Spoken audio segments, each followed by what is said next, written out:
Agent نے اپنے tweet میں یہ سوال کیا ہے کہ 9 مئی کے واقعے کا کس کو فائدہ پہنچا ہے اور کس کو نقصان پہنچا ہے، اور انہوں نے کہا کہ میرے ساتھ بڑا ہیوملیٹنگ وے میں مجھے ابڈکٹ کیا گیا اسلام آباد ہائی کورٹ سے، جیسے کہ میں کوئی کرمنل ہوں، اور پھر اس کے بعد میرے لائرز اور اسلام آباد ہائی کورٹ کے سٹاف کے سامنے ان کو مارا گیا۔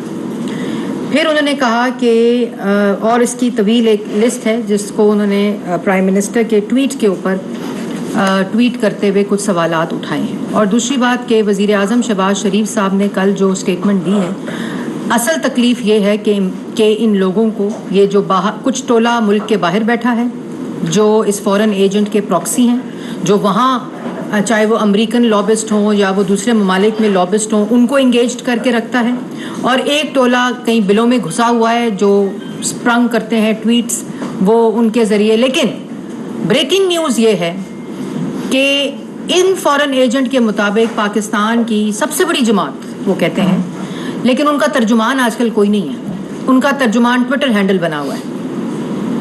جو ٹویٹر ہینڈل ہے پاکستان تحریک انصاف کا، وہ پاکستان کی سب سے بڑی جماعت کا ترجمان ہے۔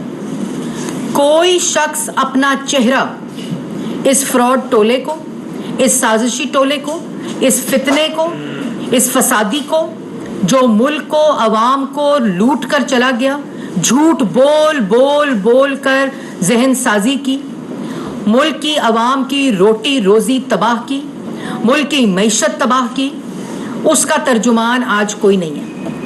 یہاں تک کہ وہ لوگ جو اس کے کہنے پہ دوسروں کو چور کہتے تھے، آج وہی مکروہ چہرے، وہی لوگ جو الزامات لگاتے تھے، لوگوں کی تضحیک کرتے تھے، لوگوں کی پگڑیاں اچھالتے تھے، لوگوں پہ الزامات لگاتے تھے، بے بنیاد الزامات لگاتے تھے، جھوٹے الزامات لگاتے تھے، وہ آج کہتے ہیں کہ نواز شریف بہت اچھا آدمی تھا اور ملک کی تباہی کا ذمہ دار جنرل باجوہ ہے۔ وہ کہتے ہیں کہ توشہ خانہ سے چوری میں نے نہیں کی، میرے ایم ایس سے پوچھیں کیا کیا۔ وہ کہتے ہیں مجھے کیا پتا 190 ملین پاؤنڈ لفافے میں کیا تھا، مجھے تو کچھ پتا نہیں ہے، میری کابینہ کے سارے افراد سے پوچھیں۔ یہ وہ شخص ہے جو جھوٹا ہے، دھوکے باز ہے، فراڈیا ہے، ذہنی مریض ہے۔ اور کل کوئی کہہ رہا تھا، شاید میں نے ہی اپنی سٹیٹمنٹ میں کہا کہ یہ اس کا مرض جو ہے وہ لا علاج ہے، کیونکہ اس کا مرض جو ہے وہ جھوٹ بولنا ہے، فراڈ کرنا ہے، سازش کرنا ہے، فتنہ مچانا ہے، اور ملک کو جو خود کہتا تھا کہ ملک کے ٹکڑے ٹکڑے ہو جائیں گے۔ یہ تمام چیزیں وہ شخص کہہ رہا ہے جو کہہ رہا ہے کہ میرے ساتھ، اور یہ تمام چیزوں کی نشاندہی کل شہباز شریف صاحب نے اپنی سٹیٹمنٹ میں کی کہ تمام ثبوت آ چکے ہیں۔ وہ ملک سے باہر بیٹھا ٹولہ جو اداروں کے خلاف مہم جوئی کرتا ہے، جنہوں نے لسبیلا کے ہیلی کاپٹر کے شہداء کے خلاف مہم جوئی کی، جنہوں نے آرمی چیف، ڈی جی سی، کبھی ڈی جی آئی، کبھی وزیر اعظم، کبھی انٹیریئر منسٹر، کبھی لا منسٹر، کبھی پنجاب کا وزیر اعلیٰ، ان سب کے خلاف خطرناک سوشل میڈیا کیمپینز کرتے ہیں۔ اور یہ تمام لوگ اس فورن ایجنٹ، اس جھوٹے، اس فراڈیے کی پراکسیز ہیں۔ جو کبھی کہتا ہے میرے پہ راکٹ لانچر کے ساتھ حملہ ہونے والا ہے، جو کہتا ہے میرے پہ قاتلانہ حملہ ہونے والا ہے۔ کوئی پوچھے کہ تم پہ اگر قاتلانہ حملہ ہونے والا ہے تو کیا وہ بالٹی رکھنے سے، ڈسٹ بن رکھنے سے، کیا وہ ڈبہ رکھنے سے نہیں ہوگا؟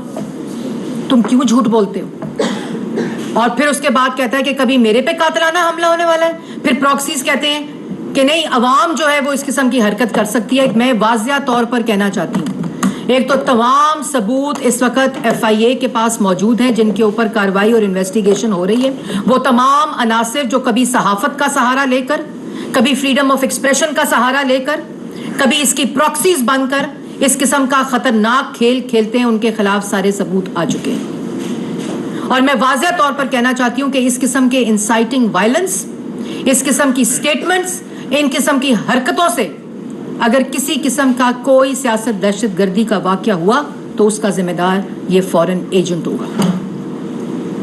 اور پھر کہتے ہیں بے شرم آدمی یہ پوچھتا ہے کہ 9 مئی کا فائدہ کس کو ہوا.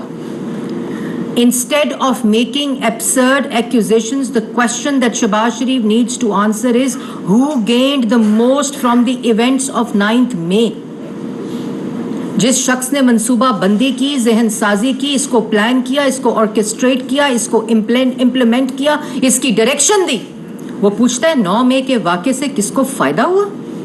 جو پہلے کہتا تھا 9 مئی کا واقعہ میری گرفتاری کا رد عمل ہے, پھر کہتا تھا یہ ایجنسیز کے لوگ تھے, پھر کہتا تھا ایسے رد عمل تو آئے گا.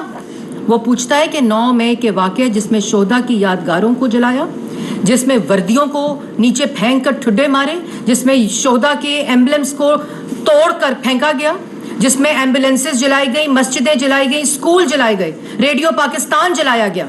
وہ کہتا ہے 9 مئی کے واقعے کا کس کو فائدہ ہوا ہے؟ 9 مئی کے واقعے کا فائدہ پاکستان کے دشمن کو ہوا ہے, اور اس سازش کو ناکام بنانے کا فائدہ پاکستان کی عوام کو ہوا ہے, پاکستان کو ہوا ہے.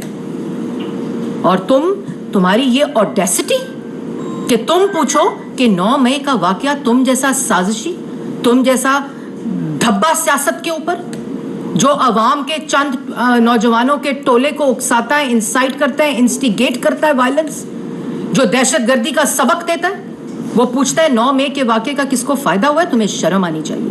اور پھر the humiliating way in which I was abducted from the Islamabad High Court, as if I was some criminal, as if I was some criminal. My lawyers and IHC staff was also beaten up, has been declared completely unconstitutional and illegal by Supreme Court. As if تم واحد شخص ہو پاکستان کی سیاست میں جس نے ہر جرم کیا ہے, اور تمہیں پتا ہے.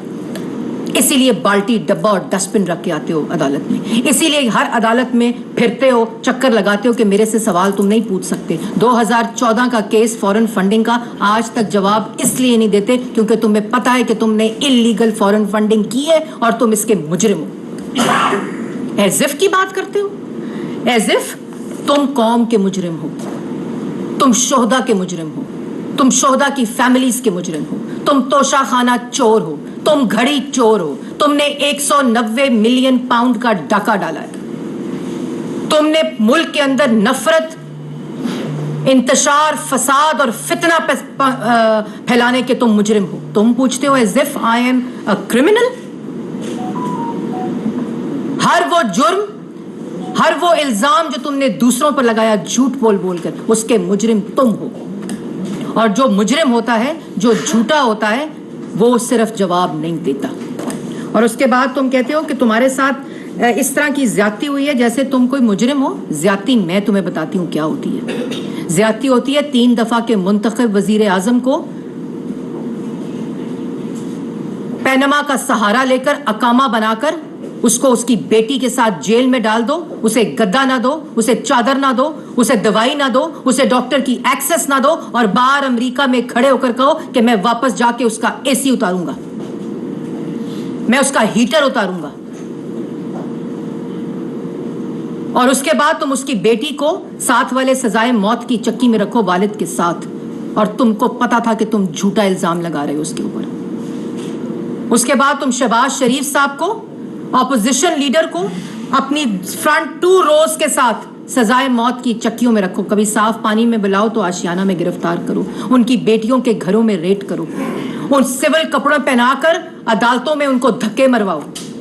زیادتی تمہارے ساتھ ابھی ہوا کیا ہے؟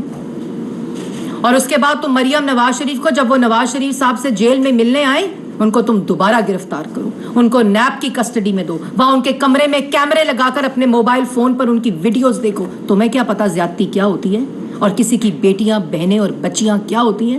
تمہیں کیا پتا کہ ہیوملیٹنگ اور انسلٹنگ وے کیا ہوتا ہے؟ کیونکہ ہم باوقار لوگ تھے, ہمیں پتا تھا ہم نے کوئی جرم نہیں کیا, اس لیے ہم نے واویلا نہیں مچایا, اس لیے ہم نے ڈبے, کنستر, ڈسٹ بنز اور بالٹیاں رکھ کے عدالتوں میں پیش نہیں ہوئے, سر اونچا کر کے ہر عدالت میں پیش ہوئے.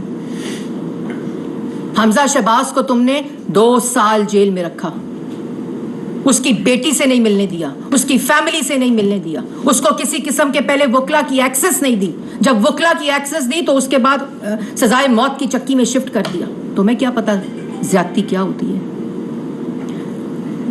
رانا ثناء اللہ پہ قسمیں کھا کھا کے, اللہ تعالیٰ کی قسمیں کھا کھا کر تم نے ان کے اوپر جرم ثابت کرنے کی, جھوٹا الزام لگا کر اور جرم ثابت کرنے کی کوشش کی, ان کے سیل میں کیڑیاں پھینکی, ان کو سزائے موت کی چکی میں رکھا, ان کو ان کی آنکھ اس وقت آپریشن ہونا تھا اس ڈاکٹر تک ایکسس نہیں دی, ان کی شوگر کی دوائی کی ایکسس نہیں دی.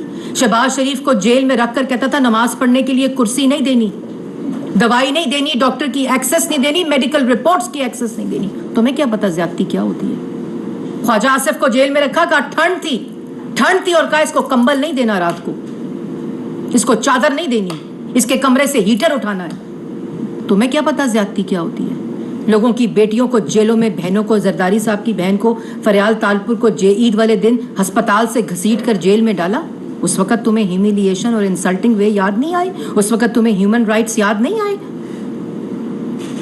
اور تم اگر, اور ایک لمبی فہرست ہے, شاہد خاقان, احسن اقبال, میں کس کس کا نام لوں, خواجہ سعد رفیق, سلمان رفیق, ایک لمبی فہرست ہے.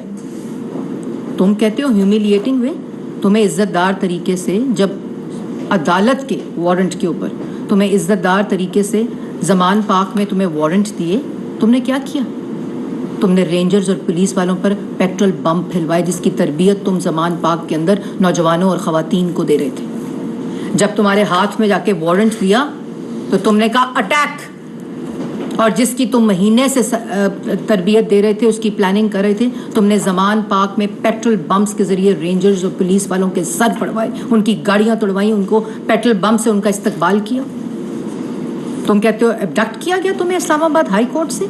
مجرموں کو پھر ایسے ہی ابڈکٹ کیا جاتا ہے جو قانون کی خلاف ورزی کر رہے ہوتے ہیں اور قانون سے بھاگ رہے ہوتے ہیں. اور یہ ہم نے نہیں کیا, یہ عدالتی آرڈر تھا. خواتین کو, بچوں کو, بہنوں کو زمان پاک کے باہر ڈھال بنا کر تم خود بلوں میں اور چارپائی کے نیچے گھسے رہے. لوگوں کی بیٹیوں کے ساتھ یہ سلوک کر کے آج تم کہتے ہو کہ ابڈکٹڈ اور ہیومیلیشن ہوئی تھی, اور پھر کہتے ہو کہ سپریم کورٹ نے اس کو انکانسٹیٹیوشنل ڈکلیئر کیا. سپریم کورٹ نے انکانسٹیٹیوشنل ڈکلیئر نہیں کیا, اسلام آباد ہائی کورٹ نے اس گرفتاری کو کانسٹیٹیوشنل ڈکلیئر کیا تھا. پھر سپریم کورٹ کے اندر اس بینچ نے, جس کی سربراہی چیف جسٹس آف پاکستان کر رہے تھے, جنہوں نے پہلی دفعہ کسی مجرم کو ججز کے کوریڈور سے گزروایا تھا اور پچھلے گیٹ سے VIP گاڑی میں لے کر آئے تھے, اور جب وہ مجرم کٹہرے میں آیا جو شہداء کے یادگاریں جلا کر گیا تھا, اسکول, ہسپتال, ایمبولینسز جلا کے گیا تھا, مسجدیں جلا کر گیا تھا, میٹرو اسٹیشن جلا کے گیا تھا, اس کو کہا تھا good to see you and wishing you good luck. یہ سپریم کورٹ نے نہیں کہا تھا, یہ انہوں نے کہا تھا. اور اسلام آباد ہائی کورٹ نے 2 دن پہلے تمہاری گرفتاری کو کانسٹیٹیوشنل ڈکلیئر کیا تھا. تم کہتے ہو کہ اچھا, اس کے بعد کہتے ہیں کہ جو منی لانڈررز ہیں ان کی جو منی لانڈرنگ کی ہوئی ہے وہ جلد ثابت آ جائے گی. او بھائی 2011 سے یہ کہنا شروع کیا تم نے, 4 سال اس کرسی پہ مسلط رہے, تمام ریاست کی طاقت کو استعمال کیا, تمام لوگوں کو جیلوں میں ڈالا ہے, تمام لوگوں کے اوپر کیسز چلائے ہیں, تمام حکومتی ریکارڈ تمہارے پاس تھا. NCA کو تم نے اپروچ کیا, یہاں لا کر تم نے NCA کے لوگوں کو نیب کی جو کسٹڈی تھی وہاں اپروور سے ملوایا, جھوٹے اپروور سے ملوایا. اس کے بعد NCA کو تم نے اپروچ کیا, NCA نے کہا کوئی کرپشن, کوئی کک بیک, کوئی منی لانڈرنگ, کسی قسم کا کوئی شائبہ نہیں.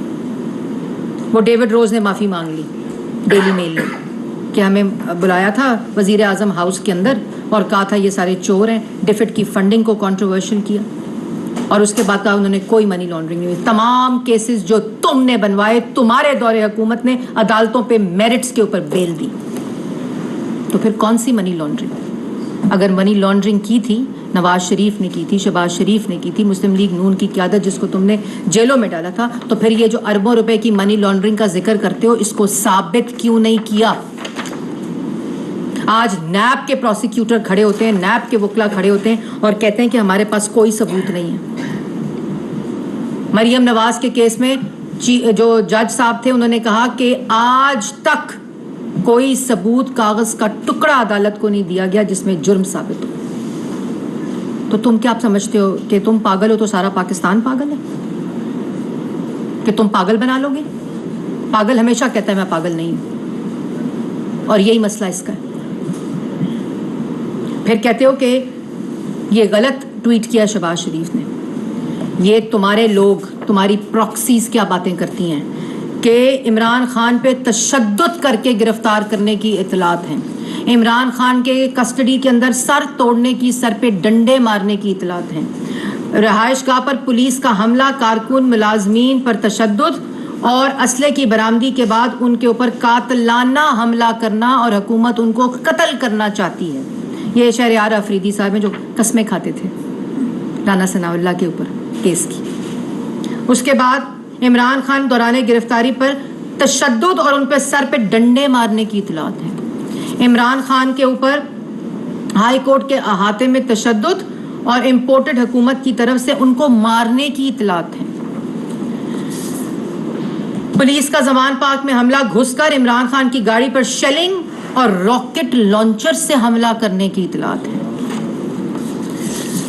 پھر اس کے بعد جو مراد سعید صاحب کی ایک آڈیو لیکس بھی آئی تھی, بڑی فیمس ہے, جس میں انہوں نے ان کے اوپر حملہ کرنے کی تمام باتیں کی تھیں, اور یہ تمام چیزیں کہ ان پر تشدد, قاتلانہ حملہ, ان پہ توپ سے حملہ, ان پہ راکٹ لانچر پہ حملہ, فلانا افسر مجھے مارنا چاہتا ہے, فلانا افسر میرے پہ مجھے قتل کرنا چاہتا ہے, مجھے کسٹڈی کے اندر زہر دے دیں گے, مجھے مار دیں گے. لیکن کہانی مختصر, ڈبہ, بالٹی اور ڈسٹ بن.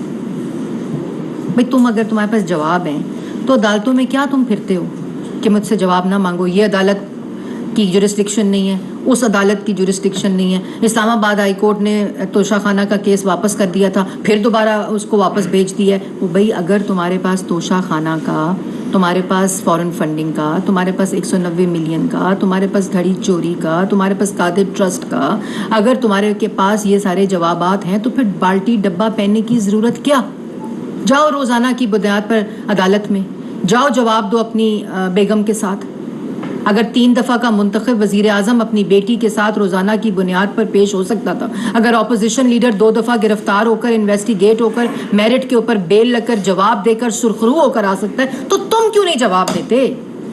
آپ کو گرفتار کرتے ہیں تو ہیومیلیشن ہو جاتی ہے, آپ کو گرفتار کرتے ہیں تو سیاست, تو وہ فریڈم آف ایکسپریشن خطرے میں پڑ جاتا ہے, آپ کو گرفتار کرتے ہیں تو ہیومن رائٹس خطرے میں پڑ جاتا ہے. اور یہ تمام مہم جوئی جو انٹرنیشنل ورلڈ اور فورن میڈیا کو تو آرام آ گیا, ان کو تو پتہ چل گیا کہ ایک انٹرویو میں ایک بات ہوتی ہے, دوسرے انٹرویو میں دوسری بات ہوتی ہے, تیسرے انٹرویو میں تیسری بات ہوتی ہے. ان اینکرز کی اپنی کریڈیبلٹی ایٹ کوسچن ہو گئی, انہوں نے کہا اس بندے سے اب انٹرویو نہیں لینا. اب جو بار لابسٹ انگیج کیے ہوئے, اب جو بار اچھا پھر کہتے ہیں جی اسٹیبلشمنٹ اور میرے درمیان شہباز شریف دوری پہنچانے کی کوشش کر رہے ہیں. میں پاگل نہ کہوں, میں کیا کہوں, مجھے اب دکھ ہوتا ہے یہ بات کرتے ہوئے. بھئی تم نے 9 مئی کا واقعہ کیا, تم نے جی ایچ کیو پر حملہ کروایا, تم نے شہداء کی یادگاریں توڑوائیں, ان کو توڑا, ان پہ ڈنڈے برسائے, جوانوں کی وردیوں کو نیچے پھینکا, مسجدیں جلائیں, ہسپتال جلائے, جناح ہاؤس چلایا, جناح ہاؤس پہ حملہ کر دیا, تم نے ریڈیو پاکستان جلا دیا. پھر اس کے بعد تم نے جو گفتگو کی کہ مجھ پہ فلانا حملہ کرنا چاہتا ہے, مجھ پہ فلانے نے قاتلانہ, تو یہ تمہارے اعمال ہیں جو تمہارے روز سامنے آتے ہیں, کیونکہ تم نے صرف اور صرف ڈیفلیکٹ کرنا ہے کہ میں نے جواب نہیں دینا, میں نے نہیں جواب دینا اپنی چوری کا, اپنی کرپشن کا, اپنے جو میں نے 4 سال نالائکی نا اہلی میں نے کی ہے, اس کا میں نے کوئی جواب نہیں دینا. میں نے 190 ملین ہڑپ کر لیا ہے, میں نے خانہ کعبہ کے عکس والی گھڑی بیچ دی ہے, میں نے توشہ خانہ کے اندر ڈکلیریشنز نہیں کی, میں نے تحفے لے لیے ڈکلیئر کیے بغیر ان کو بیچ دیا, میں نے القادر ٹرسٹ کا پیسہ ہڑپ کر لیا, میں نے وہ جو تھا فورن ایجنٹ میں ہوں, سب کچھ ہوں, جواب میں نے نہیں دینا. اور میری بڑی ہیومیلیشن ہو گئی, اور میری ساتھ بڑی انسلٹنگ ہو گئی. کیوں ہو گئی ہے؟ جواب تو آپ کو دینا پڑے گا. دوسری رہی بات کہ یہ چہرے بدلتے رہتے ہیں, یہ چہرے بدلتے بھی رہیں گے, کیونکہ ایک پوری سوچی سمجھی سازش کے تحت چند ٹولوں کو باہر بٹھایا ہوا ہے, جو انٹرنیشنل فورن فنڈنگ کے سے جو پیسہ آیا اس کے لابسٹ کو انگیج کر کے وہاں مہم چلا رہے ہیں.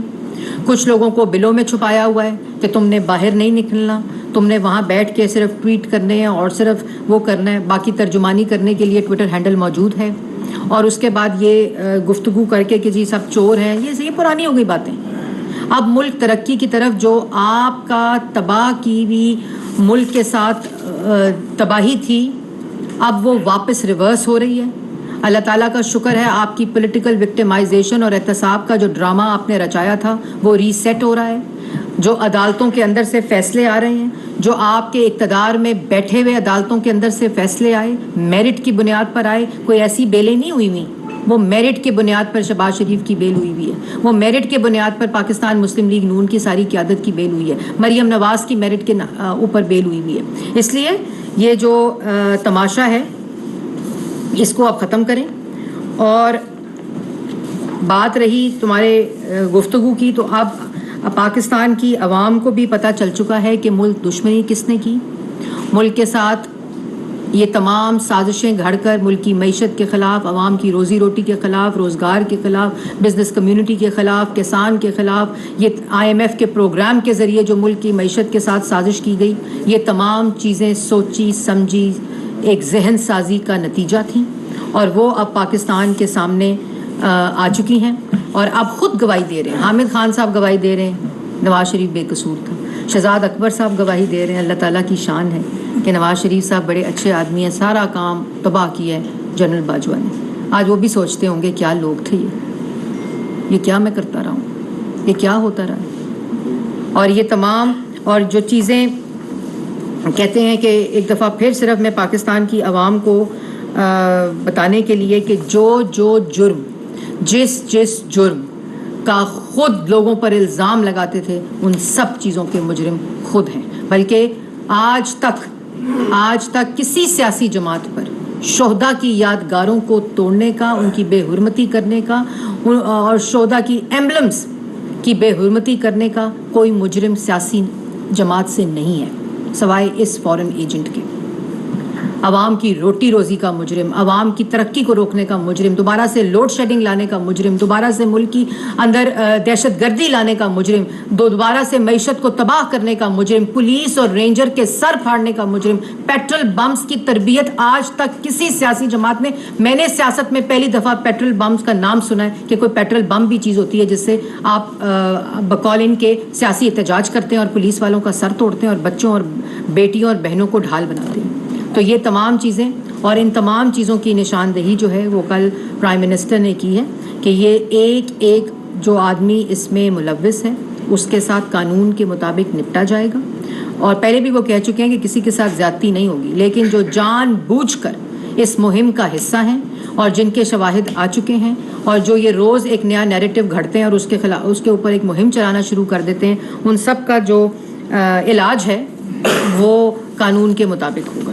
جی صالح ظفر صاحب. اچھا میڈم, یہ ابھی آپ نے بتایا کہ FIA نے انویسٹیگیشنز مکمل کر دی ہیں اور ایک بندہ جس کو ماسٹر مائنڈ ڈکلیئر کیا ہوا ہے آپ نے کئی ہفتوں سے, اس کی گرفتاری ابھی دوبارہ کیوں نہیں عمل میں آ رہی؟ کیا آپ ایسا تو نہیں ہے کہ آپ یہ وقت جو ہے یہ کیئر ٹیکرز کے سپورٹ کرنا چاہتے ہیں اور اس کو اریسٹ نہیں کیا جا رہا؟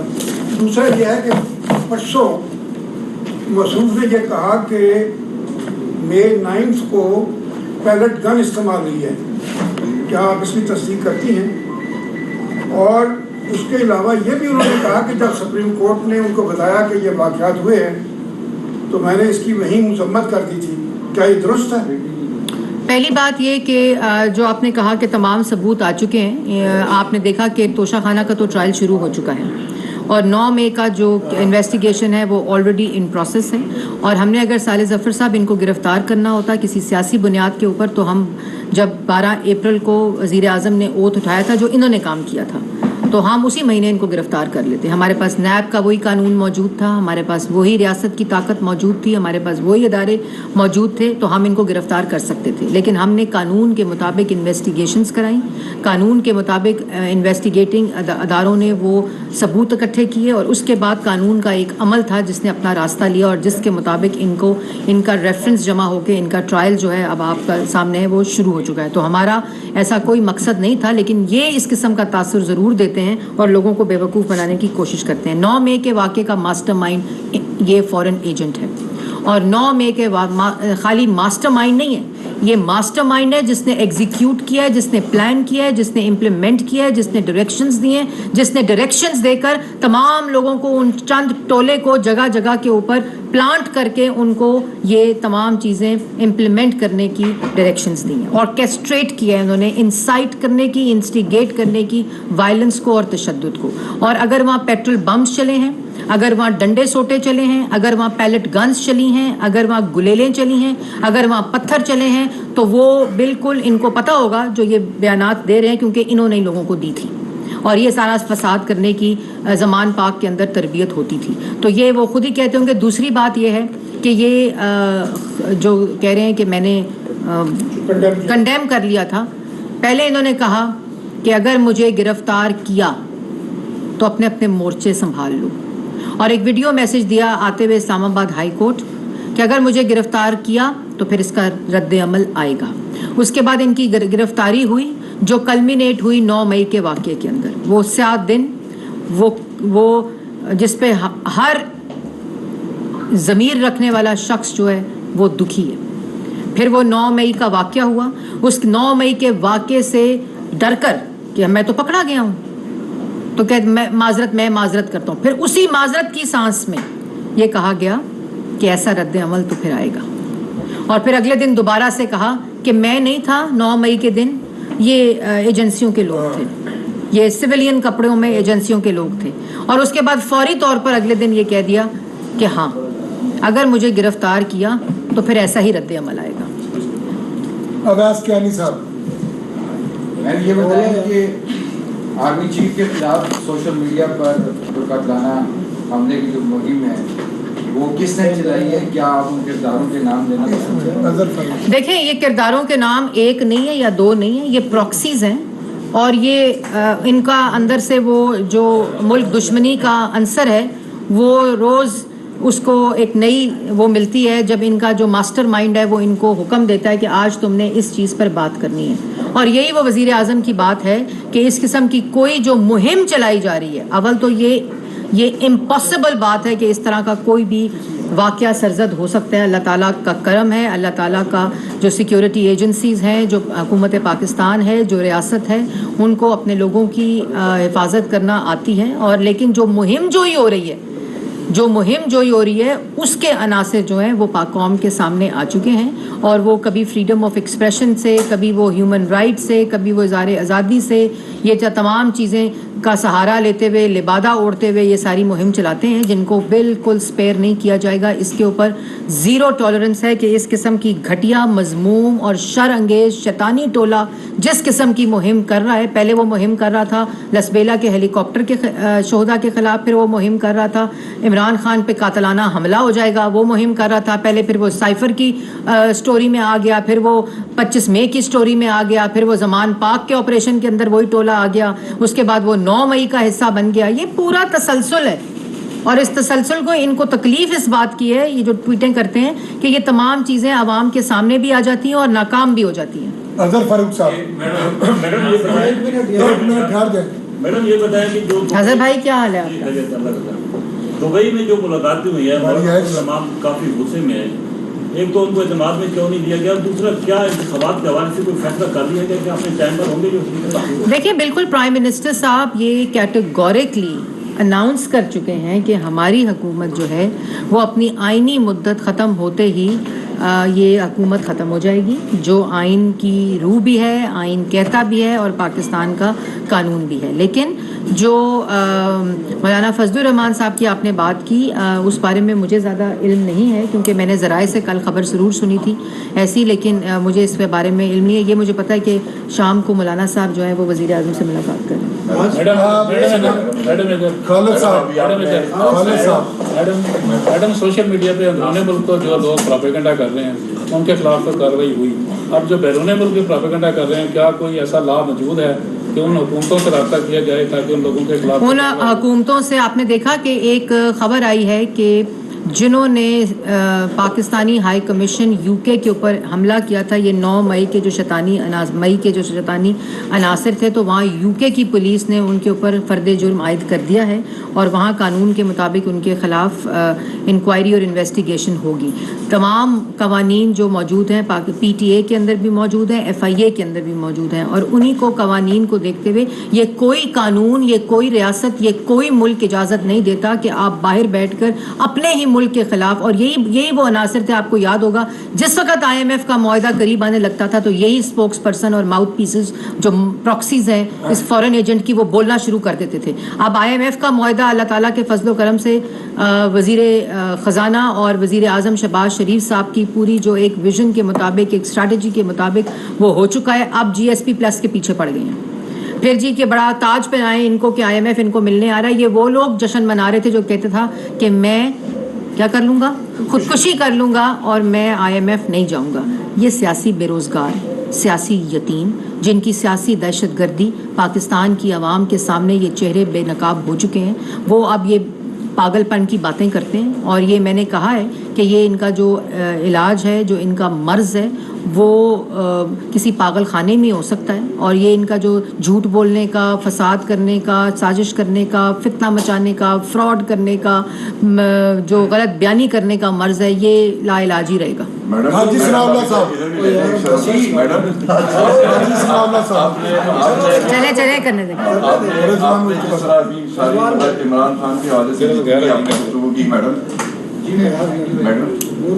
جی میں نے ساری گفتگو کی, میں آپ کی بات سنی نہیں. مگر میڈم سب سے بڑی مطلب جو بدقسمتی کہہ رہے ہیں کہ جو عوام, جو قوم جو ہے وہ مطلب یہ ساری چیزیں سن رہی ہے, سارا ملک برداشت بھی کر رہی ہے, مگر آپ ان کے لیے کیا مطلب سافٹ کارنر رکھیں ہیں جو بے روزگاری اور مہنگائی اور لوڈ شیڈنگ اور یہ سارے یہ بھی تو میرے حال آج ستے اٹھے ہو, لیکن میں دس دینی ہوں. نہیں, مجھے لگ رہا ہے کہ آپ یہ دیکھیں کہ پچھلے 14 ماہ 15 ماہ کے اندر وہ معیشت جو یہ فورن ایجنٹ تباہ کر کے گئے تھے, وہ معیشت جس میں عوام کو آئی ایم ایف کی سخت شرائط پر دستخط کر کے, اس کو وائلیٹ کر کے, اس کی خلاف ورزی کر کے پروگرام کو سسپینڈ کر کے گئے تھے. وزیر اعظم شہباز شریف صاحب نے آتے ہی اس کی ری نیگوسیشن, اس کی بحالی کے اوپر نیگوشیٹ کرنا شروع کیا.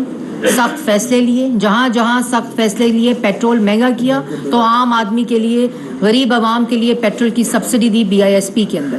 اسی وقت رمضان آیا, پورا رمضان پیکج دے کر اس کے اندر سبسڈی دی عوام کی چینی, عوام کے آٹے اور عوام کی روٹی کے اوپر. اسی وقت جب فلڈز آئے تو دوبارہ سے پرائم منسٹر شہباز شریف صاحب نے یہ سبسڈیز دیں تاکہ عام آدمی کے اوپر بوجھ نہ پڑ سکے.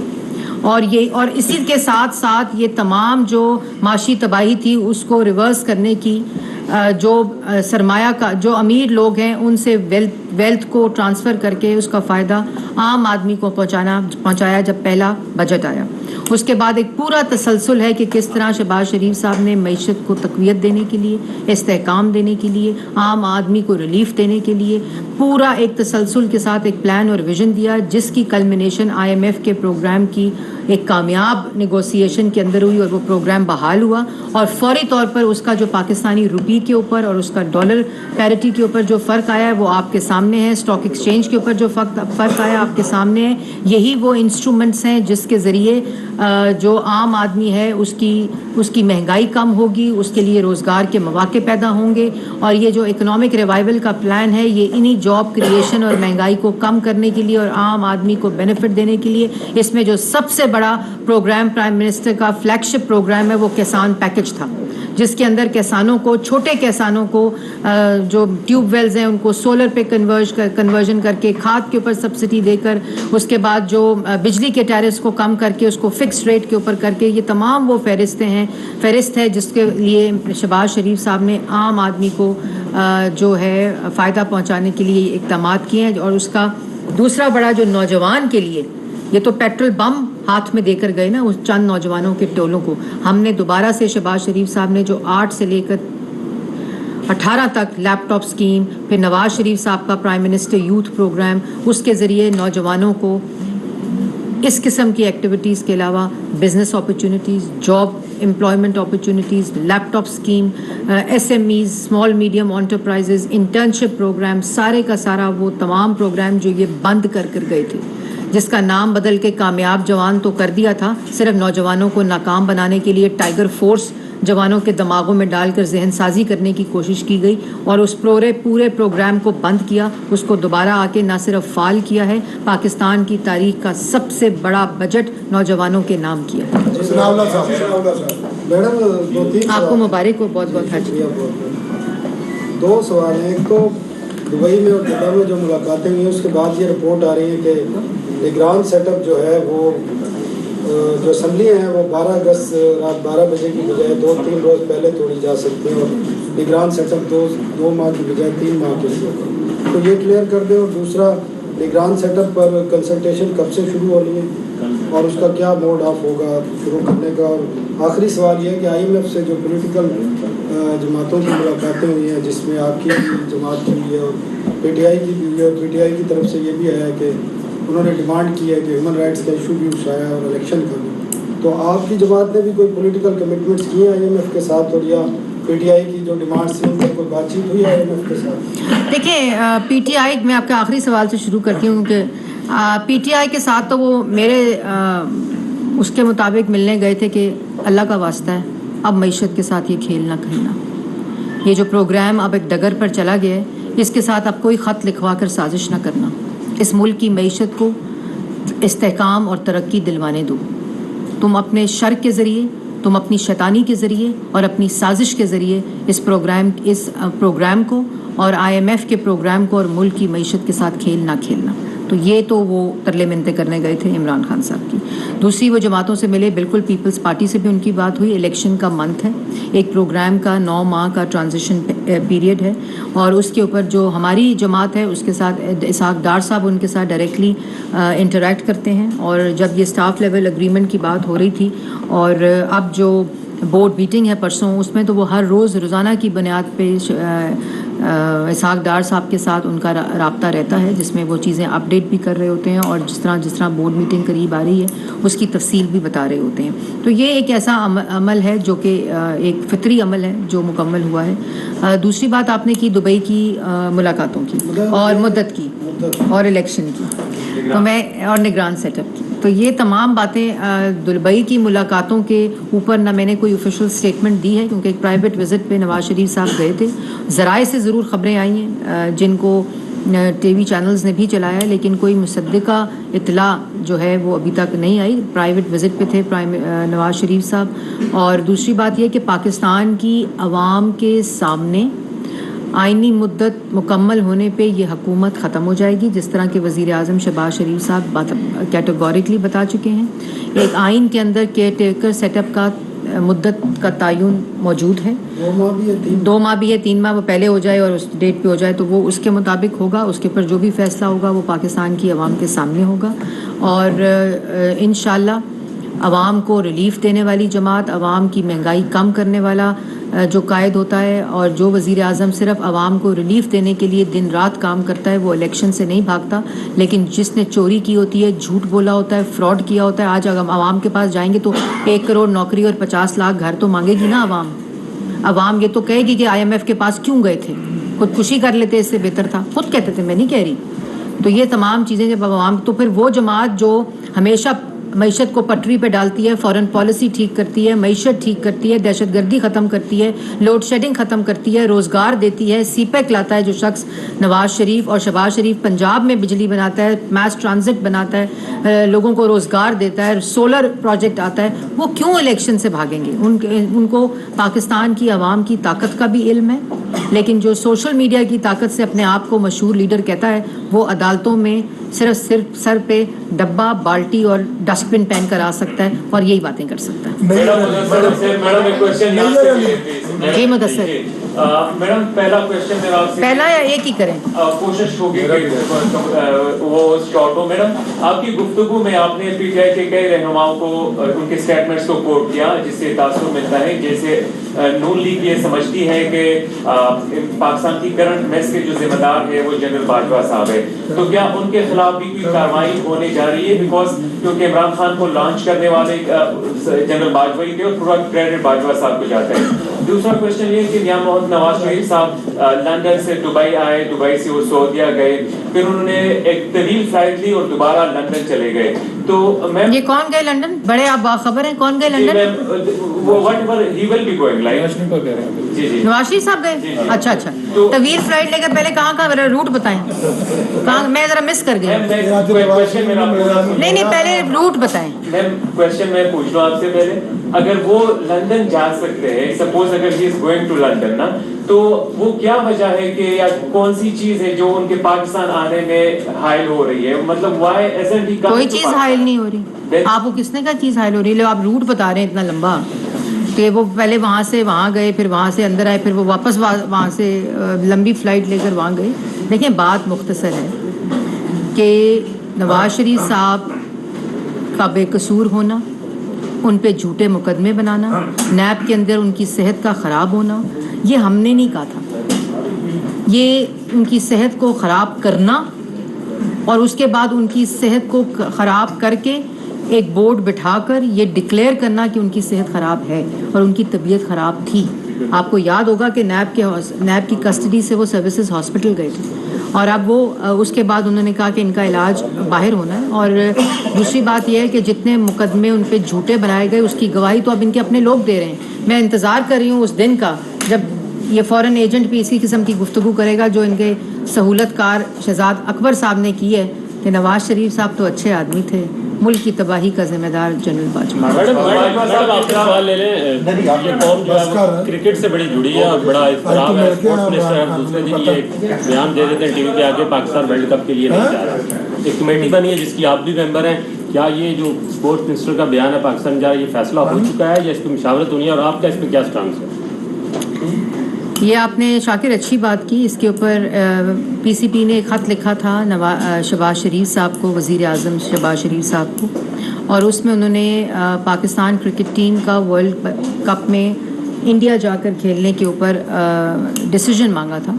تو وزیر اعظم شہباز شریف صاحب نے, کیونکہ یہ ایک کنسلٹیٹو اور ہولسٹک ڈیسیجن ہے جس میں فارن پالیسی ہے, جس میں لیگل ایسپیکٹس ہیں, جس کے اندر سیکیورٹی کے ایسپیکٹس ہیں, جس کے اندر سپورٹس کے ایسپیکٹس ہیں, جس میں ایک انٹرنیشنل جو سپورٹس کا فنومینا ہے وہ بھی ہے, اور اس سے میڈیا کی بھی کچھ چیزیں جڑی ہیں. تو ان تمام چیزوں کے اوپر متعلقہ وزراء کے اوپر مبنی مشتمل ایک کمیٹی بنا دی گئی ہے, اور اس کا میرا خیال ہے اسی ہفتے اجلاس ہوگا, اور اس کنسلٹیشن کے ساتھ جو بھی ڈیسیجن ہوگا وہ آپ کے سامنے رکھا جائے گا. کون لے لے, پھر میں آپ کو دے دیتا ہوں. آپ پہلے نہیں بولی جی. میڈم آپ کی حکومت کو تقریباً 1 ماہ رہ گیا ہے جو آئینی طور پہ, اور اطلاعات یہ ہے کہ بیوروکریسی نے جو ہے وہ کام سلو کر دیا ہے, اور اب وزراء کے آرڈرز کو اس انداز میں نہیں مانا جا رہا جیسے پہلے مانا جا رہا تھا. تو اس پہ آپ کیا رسپونڈ کریں گے؟ کون مانا جا رہا تھا؟ دوبارہ بتا رہے. اچھا جی, مجھے نہیں پتا کون سی بیوروکریسی کون سی وزیروں کی بات نہیں مان رہی. اس بات کا مجھے تو علم نہیں ہے, کیونکہ میں بھی ایک وزارت چلاتی ہوں, میرے نیچے بھی ایک بیوروکریسی کام کرتی ہے, اور روزانہ کی بنیاد پر بہت سے ڈیسیجنز ہوتے ہیں جو لینے پڑتے ہیں.